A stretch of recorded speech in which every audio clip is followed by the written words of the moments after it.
Risureny anao amalifaly anao sy ho fampiononana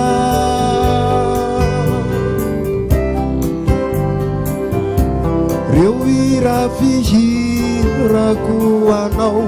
atao visy tsikalo raha tsy de tsarona navitra lotraky